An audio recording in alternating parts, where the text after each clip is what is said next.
संतों को तथा महापुरुषों को नमन करते हुए सर्वप्रथम गौतम बुद्ध को नमन करते हुए मैं उनको स्मरण कर रहा हूँ। नमो तस्य भगवतो अरहतो सम्मा सम्बुद्धस्स।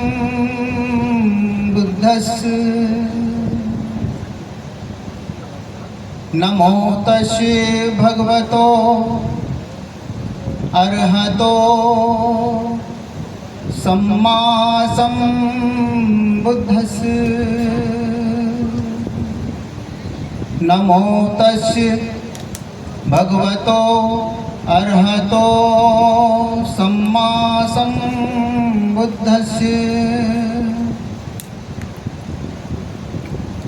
इस पवित्र भूमि पर इस कौम के लिए, इस मूल निवासी कौम के लिए बुद्ध से लेकर डॉक्टर B.R. अम्बेडकर साहब ने कार्य किया है और मूल निवासी समाज के लिए कार्य किया है। बीच में ऐसे व्यवधान आए कि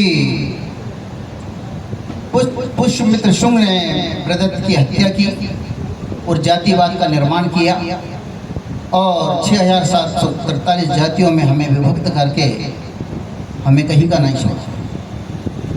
तत्पश्चात बाबा साहब के परिनिर्वाण के पश्चात एक इतना तगड़ा गैप हो गया कि लगभग 25 वर्षों का गैप। उस समय उस दौरान किसी ने भी बाबा साहब के कारवां को आगे बढ़ाने में कोई भी योगदान नहीं दिया। उसका ही परिणाम यह है कि आज हमें विभिन्न संगठनों के माध्यम से इस कार्य को आगे बढ़ाने का हम प्रयत्न कर रहे हैं। अभी सोनिया साहब ने बताया कि 40 वर्ष हो गए हमें। निश्चित ही 40 वर्षों में हमने कुछ हासिल किया है, कौम को आगे बढ़ाने का कार्य किया है और कर रहे हैं।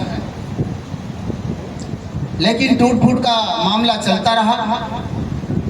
लेकिन मेरा भी सन 86 में पहला अधिवेशन था नागपुर में। 3 लोग गए थे हम सिर्फ 86 में। ध्रुदी माँ साहब हमारे, एक लिम्बोजे माँ साहब, एक उनका बेटा और मैं। जब हमने देखा कि वामसेप नाम का कोई संगठन है, इससे हमें जुड़ना चाहिए। मान्यवर D.K. खापड़े साहब ने अथक प्रयास किया, गंगावण साहब ने अथक प्रयास किया, दीना भाना साहब ने अथक प्रयास किया तथा मान्यवर काशी साहब ने भी बहुत ज़्यादा प्रयास किया और इस कौम को जगाने का प्रयास किया। साथियों, अब समय इस प्रकार का है कि हमें घर घर तक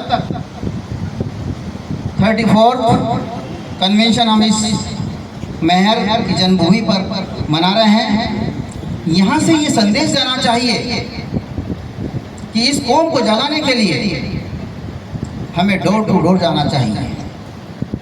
भारतीय संविधान सम्मान सुरक्षा का आह्वान हम सब लोगों ने किया है, हमारे CEC ने किया है और लगभग हम 200 जिलों तक पहुंच रहे हैं।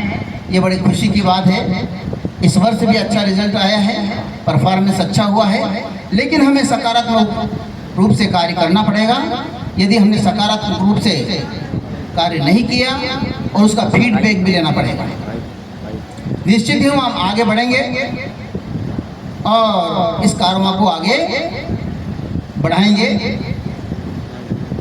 कहा जाता है कि पेड़ की एक छोटी सी टहनी पतवार बन सकती है। पेड़ की एक छोटी सी टहनी पतवार बन सकती है, एक छोटी सी चिंगारी अंगार बन सकती है।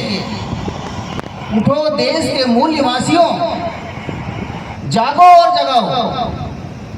उठो देश के मूल निवासियों, जागो और जगाओ।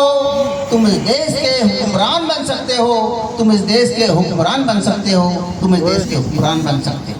तो हुक्मरान बनने के लिए हमें कड़ी से कड़ी मेहनत करना पड़ेगी। इस विषय को यहाँ पर इसीलिए चिन्हित किया है कि मूल निवासी लक्ष्य की प्राप्ति के लिए कार्यकर्ताओं को सुसंगत आचरण एवं व्यवहार, स्वावलोकन एवं सामूहिक संकल्प लेना होगा। यदि हमने हमारे कार्यकर्ताओं में कुछ जज्बा है, कुछ कार्य करने का हमने सोचा है, तो निश्चित ही इस मंजिल को हम पार कर सकते हैं। कहा जाता है कि मंजिलें उन्हीं को मिलती है जिनके सपनों में जान होती है। मंजिलें उन्हीं को मिलती है जिनके सपनों में जान होती है। पंख होने से कुछ नहीं होता मित्रों, हौसलों से उड़ान होती है, हौसलों से उड़ान होती है। तो आप और हम हौसला रखेंगे तो निश्चित मूल निवासी समाज का हम कल्याण कर सकेंगे, उसका भला कर सकेंगे और हम इस देश के शासक बन सकेंगे। 3%, 5.5% और 6% लोग आज शासन में बने हुए हैं और आज हम 90% लोग, 85% लोग उनके मुंह तरफ देख रहे हैं। कहा जाएगा कुछ दिनों के बाद में कि एक वो महान विचारक, सामाजिक चिंतक डॉक्टर B.R. अम्बेडकर थे जिन्होंने आप सबको शाइनिंग दी है, आप सबको शिक्षा दी है, आप सबको आगे बढ़ने का मौका दिया है। और आप और हमें भी हमारी औलाद कहेगी, एक हमारे बाप थे जिन्होंने इस संविधान को नहीं बचा सके, इस संविधान के लिए कुछ नहीं कर सके और हमारी पढ़ाई लिखाई के लिए भी कोई प्रबंध नहीं कर सके। इसलिए हमें आज इसकी आवश्यकता है, हमारे बच्चों को सुरक्षित रखने की, हमारी कौम को सुरक्षित रखने की, हमारे आने वाली जनरेशन को सुरक्षित रखने की आवश्यकता है। तो हमें आवश्यकता के अनुरूप काम करना चाहिए, कार्य करना पड़ेगा। तो साथियों, इसी को इन कार्यकर्ताओं का हमें किस प्रकार से इनको आगे बढ़ाना चाहिए। तो एक अच्छे कार्यकर्ता की पहचान एक अनुशासन में उसे रहना चाहिए। जब तक उसमें अनुशासन स्वयं में नहीं होगा तो संगठन में भी अनुशासन झलकेगा कि अनुशासित संगठन है या नहीं। तो हमारे सारे कार्यकर्ता को अनुशासन में रहकर के कार्य करना पड़ेगा। तो जब समाज में जाता है, समाज में कार्यकर्ता क्यों जाता है? नंबर 1, मानव संसाधन तैयार करने के लिए। यदि मानव संसाधन को तैयार करना पड़ रहा है या करना चाहिए या करना है तो समाज में हमें जाना पड़ेगा। यदि हम मानव संसाधन तैयार करने के लिए जाते हैं समाज में तो उसमें अनुशासन तरीके से सबसे पहले उसकी बात को हमें सुनना पड़ेगा। आप एकदम से उसके ऊपर हावी ना हो, उसकी मंशा के अनुसार, उसकी बातों के अनुसार उसे ढालने का प्रयास करें, फिर अपनी बातें उनके तक पहुंचाने का प्रयास करेंगे, तभी वो कार्यकर्ता तैयार होगा। क्योंकि वो इस विचारधारा से क्या उसे ओतप्रोत है या नहीं, उस विचारधारा को जानता है या नहीं जानता है, नहीं तो वो आपको नेग्लेक्ट कर देगा। इसीलिए उसके विचार को जानना आवश्यक है पहले। यदि उसके विचार को आपने जान लिया और आपके विचारों का सम्मिश्रण हो गया तो वो आपका हमेशा के लिए कार्यकर्ता बन सकता है, वो आपको सपोर्ट करेगा। कार्यकर्ता समाज में जाता है मानव संसाधन के लिए और आर्थिक संसाधन जुटाने के लिए। आप गए, आपने रसीद काटी, तुरंत उसके हाथ में थमा दी बिना पूछे, ये भी एक अच्छी बात नहीं है। पहले उसे समझाइए, समझाने के पश्चात संगठन के बारे में जानकारी दें, किस प्रकार का संगठन हम तैयार कर रहे हैं, किनका संगठन तैयार कर रहे हैं। यदि हमने उसे समझाने का प्रयास किया तो वो खुशी खुशी आपकी रसीद को एक्सेप्ट कर लेगा। कार्यकर्ता में प्रतिबद्धता होना चाहिए, प्रतिबद्धता होना चाहिए संगठन के प्रति। और यदि प्रतिबद्धता नहीं है, आप इधर उधर ढोल गए तो आदमी स्वयं पहचान जाएगा। तो आपकी प्रतिबद्धता छलकना चाहिए कि हम जिस संगठन को चला रहे हैं वो बहुत ईमानदारी से चला रहे हैं और हम उसके समर्पित कार्यकर्ता हैं। कार्यकर्ता का व्यवहार सुसंगत होना चाहिए, मृदुल व्यवहार होना चाहिए। यदि वह आपकी बात स्वीकार नहीं करता है तो मुस्कुरा करके जो भी अभिवादन करना है आप करिए, फिर दूसरी बात पुनः मिलिए। ऐसा नहीं कि आप उसे छोड़ दें, बिल्कुल नहीं छोड़ना है। उससे उसका संवाद उससे बना रहना चाहिए, तभी हम इस संगठन के प्रति वफादारी से काम कर सकेंगे। कोई किस मिजाज का है, कोई किस मिजाज का है, लेकिन हमें कार्यकर्ताओं का ये परम दायित्व कर्तव्य बनता है कि हम समाज में जाएं जब बिल्कुल ईमानदारी और निष्ठा के साथ में समर्पण भाव से ही जाया जाए। सामने वाले की बात को भी सुनना आवश्यक है, ये मैंने दोहराऊंगा नहीं। हमें कार्यकर्ता के पास में संवाद बना रहे और संवाद बना रहेगा तो निश्चित रूप से हम हमारे संगठन को आगे बढ़ाने में सक्षम रहेंगे, आगे बढ़ते रहेंगे। बहुत सारी बातें इस विषय को 2018 में भी लाया गया था। यहाँ पर दो प्रकार की विचारधारा है, एक यथास्थितिवादी विचारधारा और एक परिवर्तनकारी विचारधारा। यथास्थिति विचारधारा, क्या जिन लोगों ने ये विचारधारा बनाई है कि वही हमेशा शासन करते रहे, वही कुछ करते रहेंगे, लेकिन हम मूल्यवासी चाहते हैं कि परिवर्तनकारी विचारधारा हम लागू करना चाहते हैं। तो यदि परिवर्तन वाली विचारधारा हम लागू करना चाहते हैं तो हम 90% लोगों को एक छत्र के नीचे हमें खड़ा होना पड़ेगा, तो हमारी ताकत दिखाना पड़ेगी। सारे क्षेत्रों में जितने भी विंग्स बनाए हैं हमारे, सारे क्षेत्रों के विंग्स को काम करना पड़ेगा मिलजुल करके। यदि सारे क्षेत्रों के मिलजुल करके हमने सारे विंग्स का काम नहीं किया तो हर एक क्षेत्र अधूरा रह जाएगा। इसीलिए मूल निवासी सभ्यता संघ का भी निर्माण किया गया हमारे सीईसी के द्वारा। उसका निर्माण क्यों किया, इसका भी प्रकाश डालना चाहता हूँ कि गांव-गांव में भजन कीर्तन, नाटक, नुक्कड़ नाटक, कविता, गीत, कवियों के द्वारा लेखन कार्य होता है।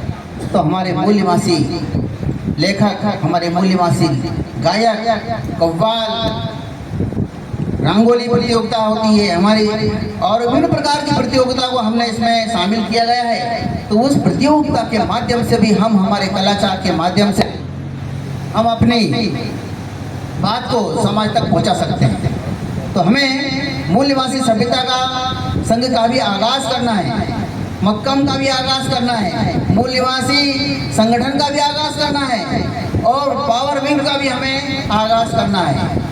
तो साथियों, इस प्रकार से बामसेफ ने इस प्रकार से ये रचना रची है। इसमें हमें सफल होने के लिए आगे आना पड़ेगा और प्रत्येक विंग को हमें ठीक प्रकार से आगे बढ़ाने के लिए नेक टू नेक चलना पड़ेगा। साथियों, मैडम ने हमारी बात हुई थी, उसकी बात थोड़ी सी दोहरा देता हूँ मैं। मध्य प्रदेश में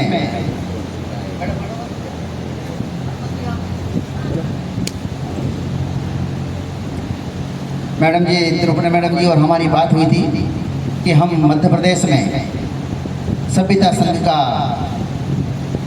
राज्य अधिवेशन सांची में डिसाइड होना है। और जैसे ही हमारे ऊपर से आदेश होगा तो निश्चित हम आप तक अब ये खबर पहुंचाएंगे।